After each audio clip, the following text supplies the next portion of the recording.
welcome to God in Film, the podcast where a Christian and an atheist dive into the best that cinema has to offer and see if we can find any parallels with the gospel or any other Bible stories. I'm educator and lonely centurion Giles Gough. And I'm librarian and 10th level paladin Julia Hall.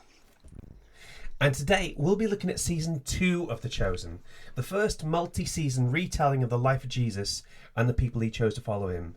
And you are in for a treat today, ladies and gents, because for this episode we're joined by yet another co-host of such lethal cunning. Hello, I'm podcaster and twisted fire starter, Louisa Jane Smith. That's a fantastic introduction. And as you might have heard, there is another voice here, ladies and gents. We have a simple rule on the God in Film podcast, and it is basically that Claire is the only one who actually permits me to do this podcast, and as a result, we let her do pretty much whatever she damn well pleases. So when I want to gate crash, I just gate crash. How are you doing, sweetheart? I'm doing good, thanks, baby. How are you doing? Stop flirting with me.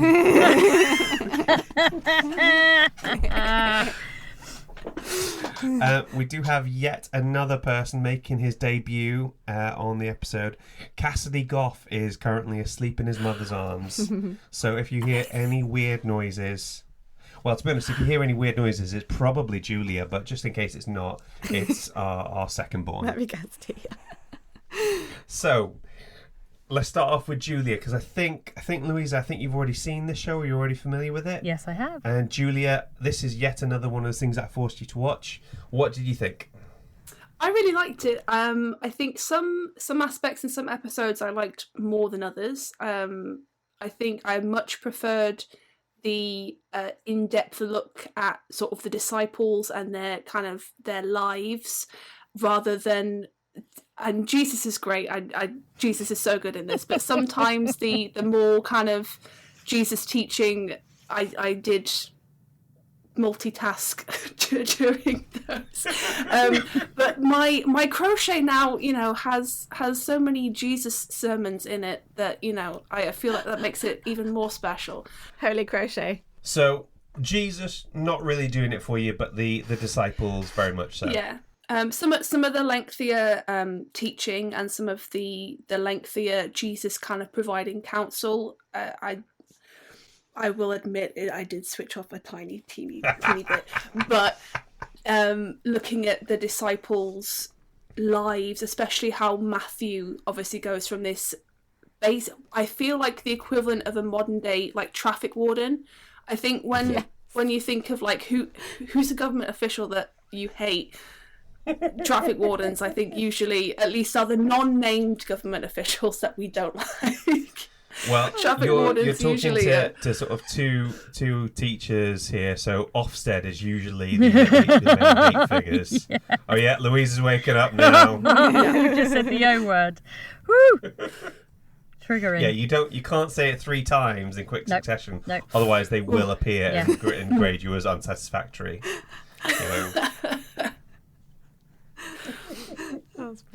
Louisa, I think you were already familiar with this show? Yeah. It's interesting. I watched the first one and I'm one of those people, I'm like, come on, impress me. Just try, and I kind of didn't want to like it. And I found it took me about 1 episode to get into it. And then I loved it. I loved these are stories that I've grown up with. These are stories that I'm so familiar with. But what it did is put it into Technicolor. It just filled in those gaps. It put it in the context. And it made you think about things that you'd never thought about before, in that what would that actually look like if that was happening, that he healed everybody in one day, or that Matthew was a tax collector, and what was his personality like? And you've got, the one that's the bit violent, and you've got the characters, and Jesus is incredible, and how he builds relationships with people but has his boundaries. Yeah.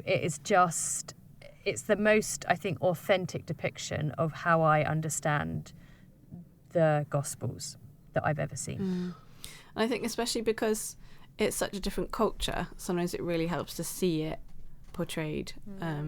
Whereas reading about it, you can't always grasp it. I think for us, it's just the novelty of having some Christian media that's actually well made. Yes. Something that doesn't suck. Yes. Yeah. Because people had recommended The Chosen to us before, people from church, And they say, "Are you doing The Chosen?" I'm like, "I've never heard of this." Yeah. And if you're recommending it, that's not a great sign. Yeah. People are always like, "Oh, you should watch this film or watch this show," and you watch it and you're like, "Oh, I'm Yeah. going to shrivel up and die You because know, it's so and bad." as someone who's not religious, that I can say that it stands up. I'm not saying it's a good piece of religious programming. It's a good piece of programming.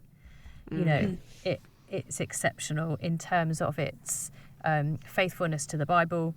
You know, its cinematography, its, you know, attention to detail, the acting, the direct, you know, absolutely everything about it is really, really high quality.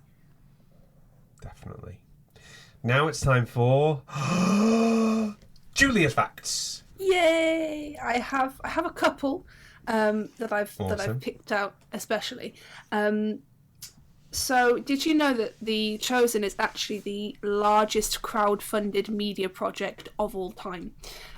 So they rely entirely on basically like Kickstart equivalent.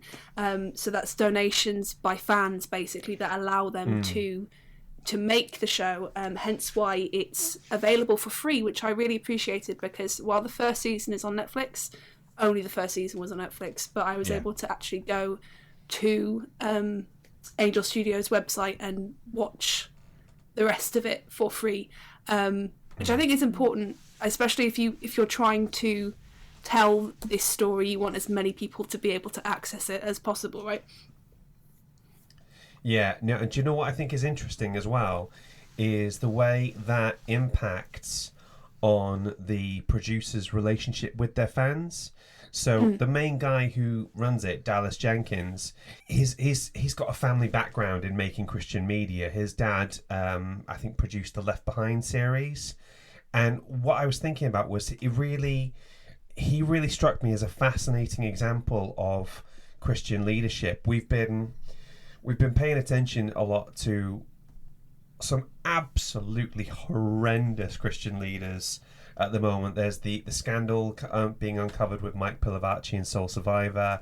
We were late to the dance on watching the Hillsong documentary, but we watched that, and that just seeing the way people they get sort of elevated in leadership, and then it just kind of throws them down. Seeing somebody who is basically the head of a production company acting almost like a faith leader, I thought was fascinating. You know, he's really, like, for example, season 4 is late coming out, so he produces a 16-minute video talking to his fans and explaining why it's late coming out and why and all the rest of it, which is fascinating because, again, most of the time, like if you're Russell T Davies, he's like, I'm doing what I want, I don't care, shut up. Yeah. You know, and I loved the way there was some fury at some point because there'd been a behind the scenes video where one member of the crew had a pride flag somewhere, and the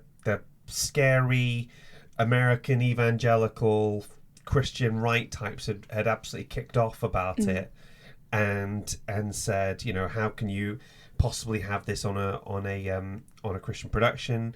And Dallas Jenkins, who again evangelical Christian, he said, well, yes, that you may disagree with that and all this sort of stuff, but in this context, I'm a boss, and it's not my place to tell people what to think when they're in the workplace. Just in the same way that you wouldn't want an employer telling you couldn't wear a crucifix or a cross or anything like that. And it just seemed such a phenomenal example of leadership, which I don't think you would see from a more traditional funding model. Do you know what I mean? Mm-hmm. I'm just considering this, that because you've got people of a variety of faiths and none that are acting in this. It's such a faith-inspired piece of TV that it's not a non-religious person making a film about an interesting story. It is people with faith trying to make an authentic depiction of Jesus. But actually you've got people of all faiths and none.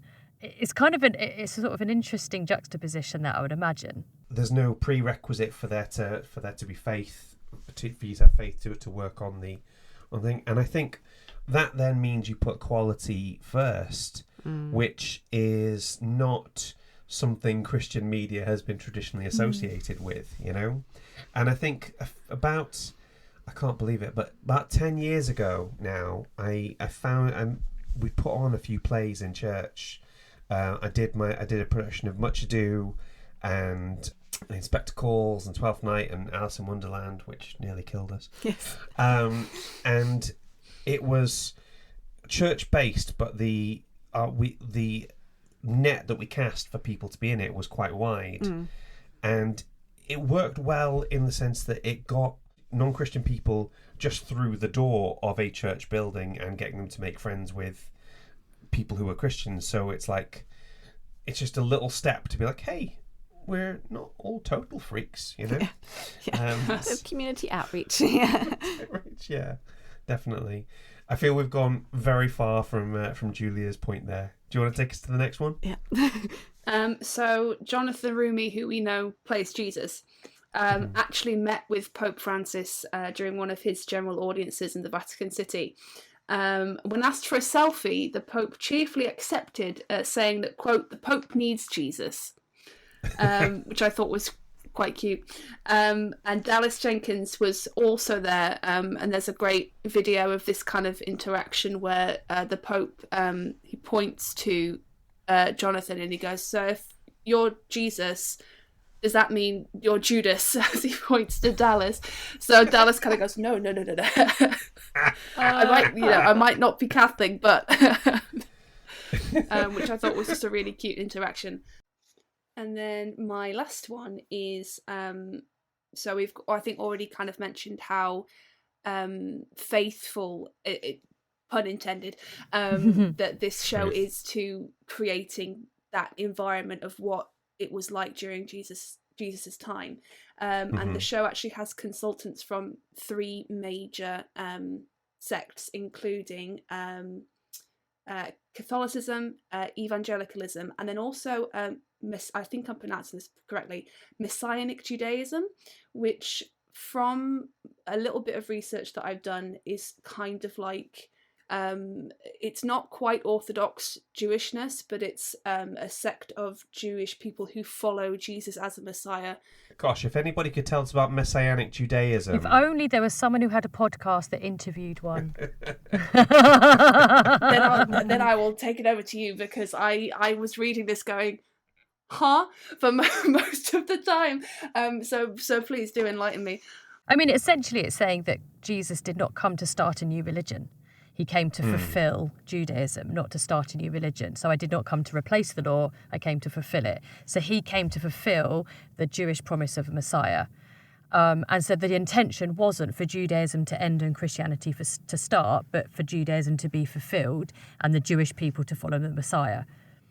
Then politics got involved and created a kind of separate religion of Judaism. But there's a very small group of Messianic Jews who believe that Jesus is the Messiah, but continue to practice Judaism. So they do all the Jewish festivals and things like that. Yeah. That's it in a kind of simple nutshell.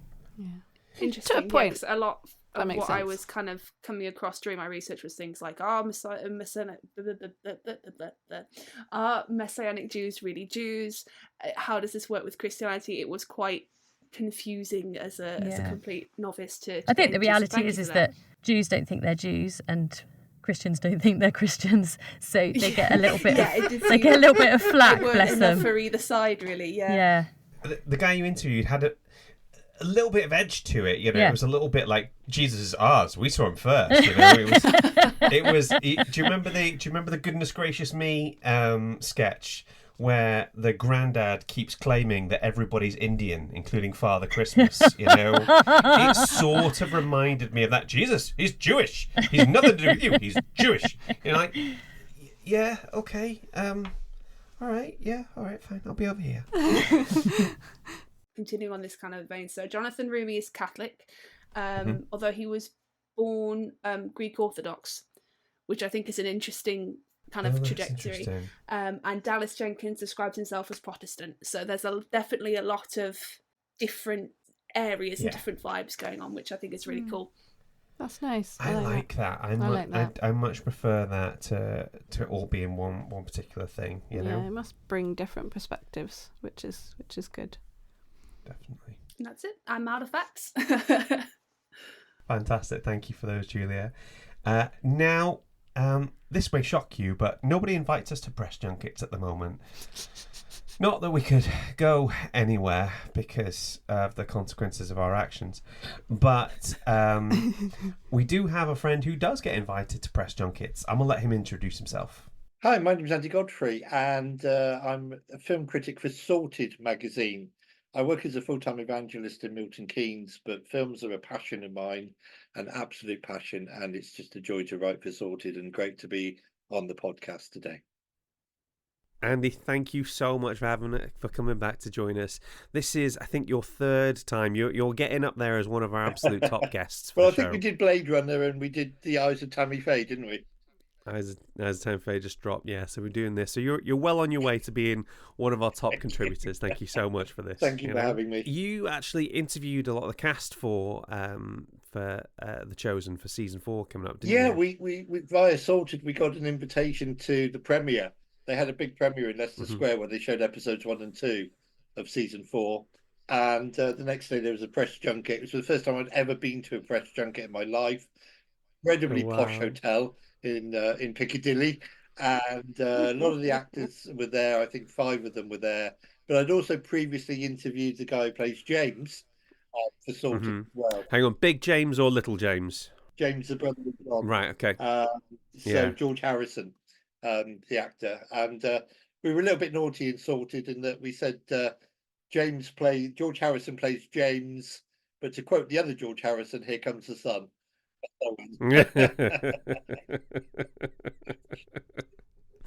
Fantastic. I think you interviewed the lady that plays Mary Magdalene as well, didn't you? We did. Elizabeth Tabish. I interviewed her. Very lovely lady. It was a really interesting interview because I asked her if she felt there was justification for Mary Magdalene's reputation. Mary Magdalene has this reputation as being a bit of a bad girl. One of the early... Putting it delicately, yeah. If you look in scripture, there's actually no reference to that whatsoever. And it was only a pope in a later century who declared Mary Magdalene to be a prostitute. So Elizabeth Tabish was really interesting because she said, I don't think Mary Magdalene deserves the reputation that she's got. She said, here's Jesus healing her of being demon-possessed. And that was about the only thing that she knew about Mary Magdalene prior to filming The Chosen was, interestingly, that Mary was the one who was there at the tomb and met the risen Christ on Easter Sunday. She said that was the only thing I knew about Mary Magdalene. She didn't know about her bad reputation. She didn't know about the fact Jesus had healed her from being demon-possessed. And so she said that she was learning on the job about this character. But she felt that Mary does not deserve the bad rap that she's had over the years. Yeah. Because she was probably a lot more innocent. I asked her, I pointed out that Jesus Christ Superstar portrays Mary Magdalene as being in love with Jesus. The song "I Don't Know How to Love Him." I said to her, "Do you think that there was this possibility of Mary Magdalene being in love with Jesus, being physically in love, being romantically involved with Jesus?" And of course, that's the whole basis of the Da Vinci Code, isn't it? That Jesus, Mary Magdalene got married and had kids. She said no. She said that she felt, given Mary's knowledge of who Jesus was, she would not have dared to get romantically involved with Jesus, knowing that Jesus was the Son of God. And how could she, as a mere woman, no matter how much she may actually have loved him, have actually got involved? Yeah. So her take on this business of Jesus and Mary Magdalene's relationship was, I don't think Mary would have gone down that road, because it was a dangerous road, and it was a road that was never going to lead to anything anyway. Yeah, it's because of who Jesus was. It's a role that's definitely got a lot of history to it now, hasn't it? There's been so much. She's such a key character that you can shop around and basically find your favourite depiction these days, and the one in The Chosen is definitely one of mine. I think what I love about The Chosen, Giles, is that they've looked at the Bible. They're Christians on set. The directors are Christian. Writers are Christians, and they've said, let's make the Bible just come alive without altering the story. Yeah, we'll put a bit of background in for some of the characters that that isn't in the Bible. But I mean, you take a film like Risen. Yeah. Risen, which so vividly portrays the resurrection of Christ and so vividly explains the Christian message, is a story that isn't in the Bible. Yeah. And why not do this? Why not create? And if it gets people watching, if it gets people thinking, if it puts us back in Bible times and makes us sort of feel what they felt, see what they saw. And I'm very, very impressed, having been to Israel a couple of years ago, with the sets of The Chosen. So I think what they've done with Mary Magdalene is really, really good. And they have given her a lot more credit than I think a lot of other productions have for being a decent woman. Definitely. As opposed to someone who just want to portray her outright as a really bad, naughty girl, you know. You saying naughty girl just sounds wrong on so many new and interesting levels. It does sound wrong on so many levels, doesn't it? You know what I mean. I do. Andy, thank you so much for talking to us today. It's been such a joy to have you on. Thanks, Giles. Thanks for having me. God bless you. Okay, everyone. That was Andy Godfrey. What did you think? It's interesting that he was talking about Mary Magdalene because my soon-to-be mother-in-law actually sort of subscribes to the theory that Mary Magdalene and Jesus were actually married. And yeah, which her reasoning for that being that I believe Mary Magdalene is one of the people who like prepares Jesus's body for him to go into the tomb, which is obviously quite like an intimate thing to do. So at least how she briefly explained it to me is her sort of little theory or headcanon, I suppose, is that maybe Jesus and Mary Magdalene were married, which is a bit Da Vinci Code, I think, as Andy mentioned. It's massively Da Vinci Code. I mean, we are at some point in the future when I get time, we will probably do Da Vinci Code and just be like, it was completely pointless, but it's a lot of fun, you know. This is just kind of a There's a lot topic of running around that you've done before, which is that some people can't believe that men and women can be platonically friends. Do you know what I mean? That if you have a close friendship with someone of the opposite sex, you have to marry them. And I think, you know, the reality is at the time of Jesus, it was really unusual for him to have a close friend that was a woman. And certainly to have women within his kind of closest group that he was teaching and things like that. So I think that it was probably just a shock. And so they wanted to find an explanation for it that wasn't quite as shocking. Do you know what I know this is off topic, but this does remind me so much of what Russell T Davies said about like Rose and the Doctor. And he said, the thing is, you don't really have to work that hard at creating sexual tension between characters. You just put a man and woman on screen at the same time, and you let the fans figure it out. You let them just do their own stuff. They will figure it out on their own, whether you like it or not, you know? So I think it just feels like we've had centuries of going, but she's a girl. She's a girl, and Jesus likes her, and he likes... They must have been married. Like... I mean, I don't think it works like that, guys. And I don't know if this is biblical or not, that she had a bit of money, so she supported a lot of the work that Jesus and his disciples were doing. And so people thought, she has money, there's only one way a girl can get money. There's a few different theories surrounding Mary of Magdala. Some, like, first of all, I think at this time in history, like, and in this particular culture, at least of a third of women probably had the name Mary. I was going to say, or Mariam, or Maria. Yeah, I think the part of the problem is that there's about 15 Marys, so no one can quite. Or John. They're either with Mary or John. That's it. Yeah, exactly. Yeah. So there's a lot to play for. I think possibly because, again, something that Andy mentioned about how some pope at some point decided that Mary was the woman caught in adultery. And possibly the idea of Mary being a woman of property and a woman of money might be like an overcorrect, because it's not a great look that the one sort of named female follower of Jesus at this point is equated with being a prostitute when there's nothing that actually says that she was, you know? It's just, oh, look, there's a woman and there's another woman. Must be the same woman. So... We don't know. We do know in the book of Acts that there are women of means and women who are business I think there business definitely owners. were women that financially supported Jesus and the disciples. I think I don't know any more than that. No. Honestly, it's not something I know a great deal about. I'm slightly disappointed she's not a prostitute. I quite like the idea that Jesus hung with the, with the ladies of the night. Well, he did. We know that he did. Yeah. We know that he did that. And, okay, good. Again, I thought it was an interesting choice in The Chosen to make of that, and the way that it kind of, there's a lot of intersecting identities going on there. Obviously, that she's just a woman in the first place. Then that she's been a prostitute. Then she's also a victim of sexual abuse. Is that made specific though, that she's a prostitute? Is that made? Yeah. Am I just I misremembering? think it's implied Is it quite against obvious? a few times, but not. I think not explicitly said.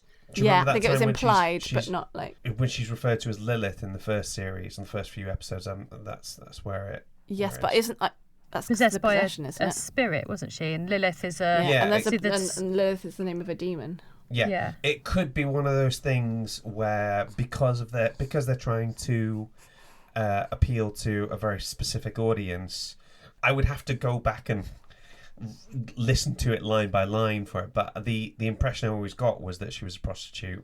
It's entirely possible that it's just implied, and therefore you can read it however you want. For me, but it was just implied and wasn't necessarily explicit. I am going to go back to that first series and fact check this mercilessly. Yeah. And if I you didn't guys have even- got this wrong, the outside world will never know. This bit won't make it. I didn't even know that she was possessed by demons. Like that was completely new for me. And I think what was really weird is seeing a demonic possession not in a horror film. So like when Nicodemus goes to see her in the Red Quarter and he's like, be gone, foul demons, and the demons are like, nah mate, I'm gonna chill. That really took me off guard for a second, because I feel like you don't really see demonic possession in a lens of, yes, this is a not a normal, but like a thing that is happening, and we're not kind of intercutting it with like jump scares and like spooky lighting. It was really weird. And I think partly it's that the Bible is sort of quite light and dainty sometimes, and it goes, and there was a woman, and there was demon to possess, and then Jesus said this, and they disappeared, and it's quite a sort of 2D way of telling a story. So it doesn't feel scary until someone colours it in, and then you go, oh yeah, that's crazy. I mean, you say the Bible's quite light and dainty. There's literally one scene in the book of Judges where a woman rams a tent peg through a dude's head. Yeah. So... Sorry, the Gospels, I think, sometimes. Yeah. I think that comes from it being in translation a lot of the time. I found that when reading some Homer and the Aeneid and stuff at university, when you read things in translation, you do lose quite a lot of the...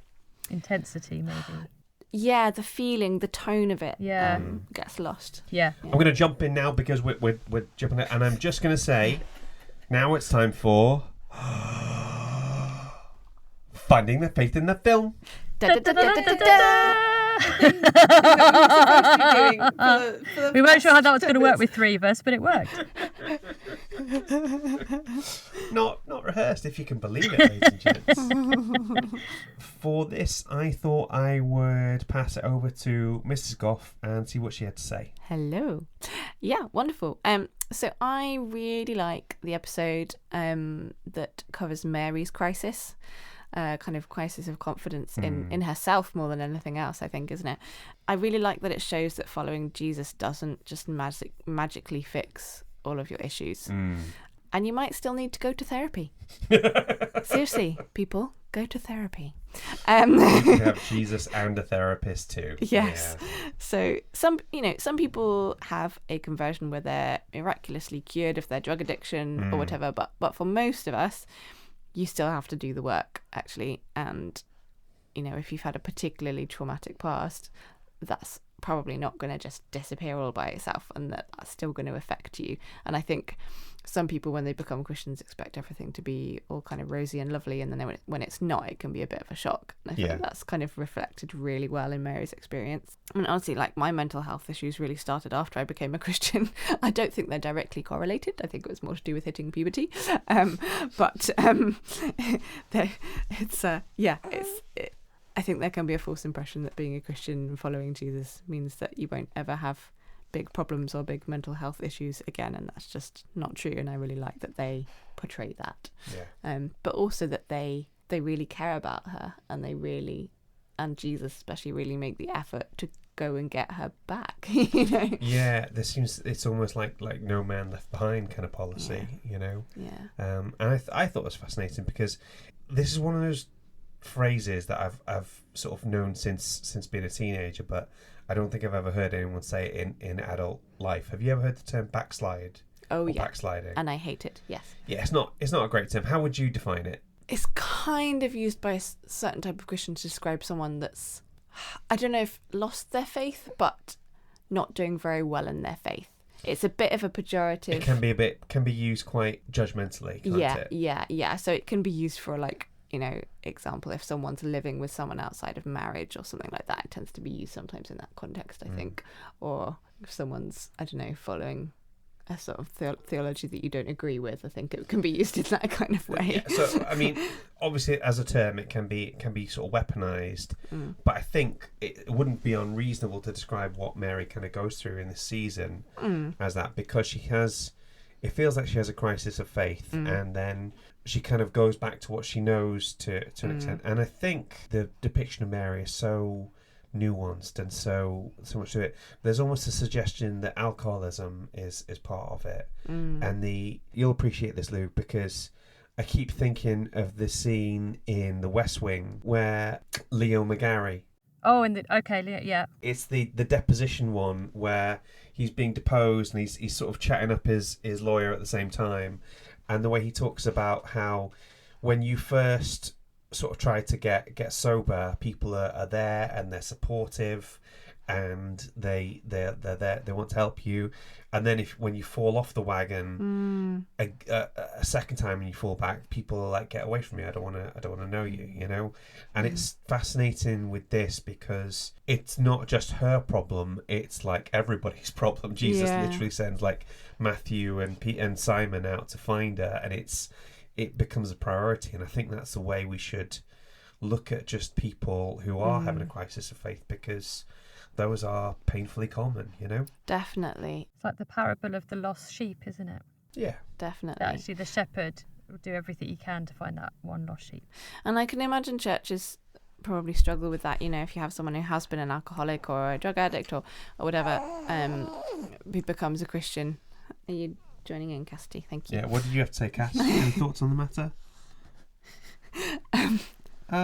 Surprisingly quiet now. Huh, that's interesting. I think it could probably be quite easy to not know how to deal with it if someone slips up and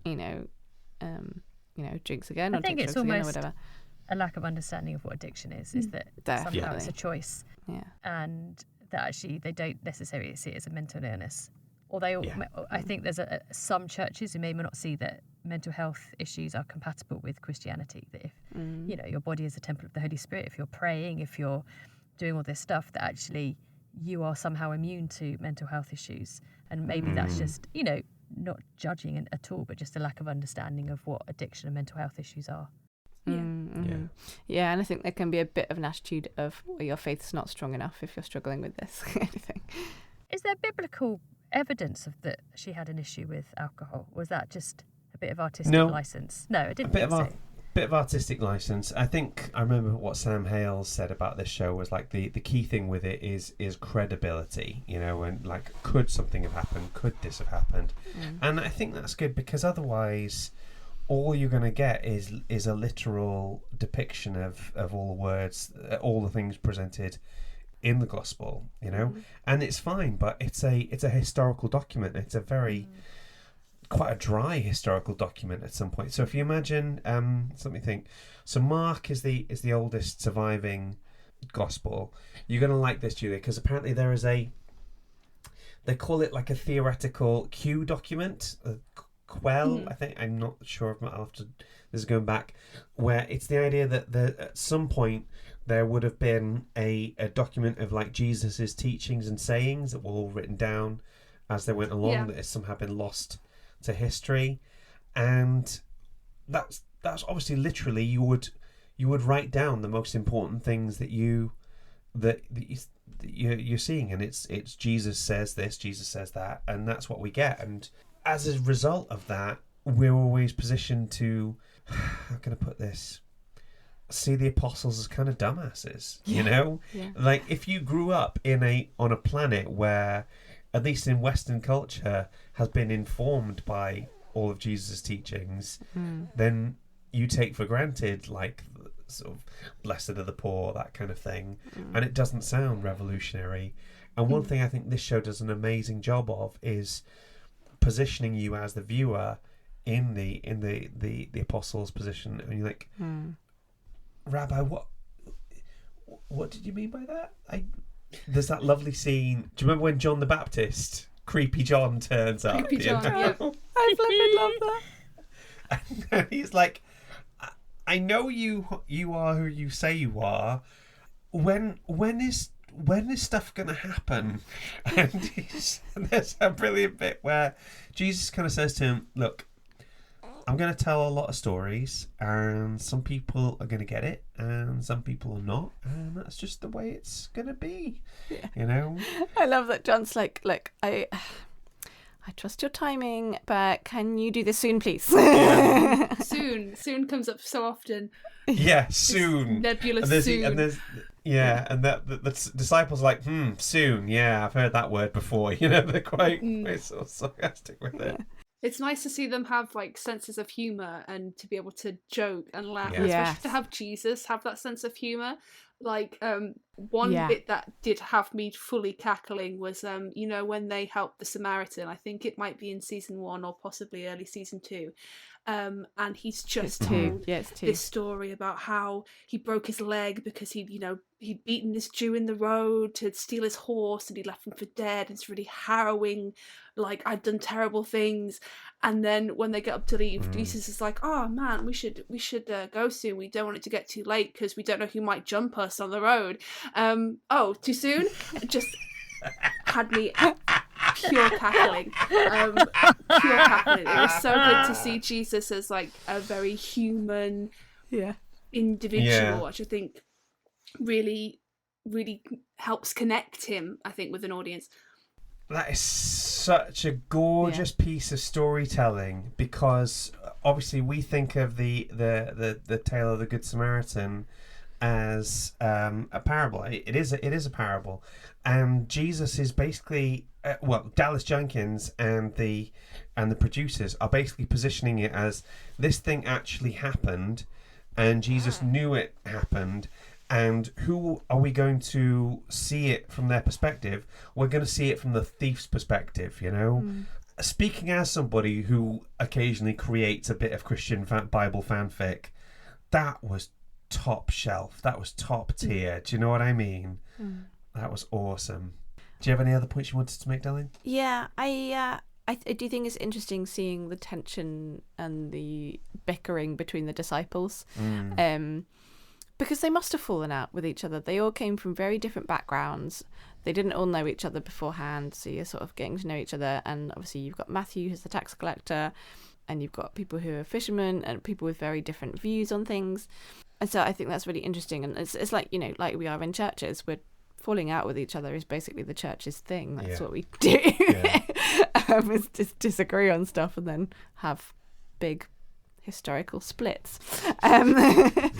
The thing is, the difference for them is that they kind of knew a little bit, I don't know, did they know a little bit more that they were committed because they were actually there with Jesus, so maybe they could trust a little bit more in each other's authenticity, perhaps, than we can in a church necessarily, because you don't always know that people's motives are genuine, that they really believe what they're following, whereas I feel like they could believe that. I don't know. Yeah, it's like I think Jesus is sort of not forcing them, but helping them to overcome those differences between them.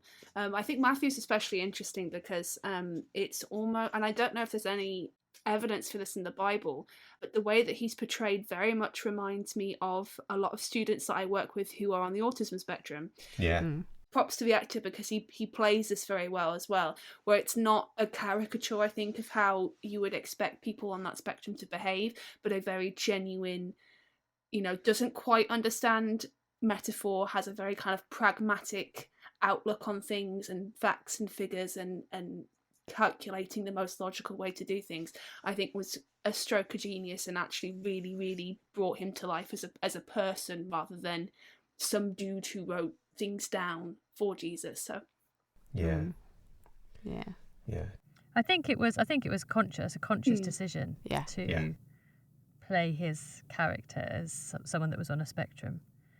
Autistic Matthew has been one of the selling points from the beginning, because we don't have like a good representation of neurodivergent people in the Bible, because they just did not know how to diagnose that in the time, you know. That wraps up our Finding the Faith in the Film section. We have, it's not strictly a review, but think of it as like review adjacent, okay? Rob Helms, who we've quoted before, we quoted him on the Tammy Faye episode, he said, "We really enjoyed the podcast, mate, on Tammy Faye. Me and my wife listened to it yesterday, and then we had to watch the movie too, which was also really good." And that's interesting, because I think that's got to be the first time somebody's listened to the podcast first and then found the film. Yeah. So I thought that was fascinating. It's nice. Okay, ladies and gents, I hope you've enjoyed this Easter special on The Chosen Season 2. And we hope to see you at some point in the future. Ladies, have you had a good time? I always have a great time. Always. You know that, darling. Fantastic. Absolutely, I have. Thank you, Giles, for inviting me back. It sounds so much creepier when there's 3 women that I'm asking that question to. Okay, ladies and gents, if you have been, thanks for listening. See you next time. Bye. God in Film is hosted and created by Giles Gough.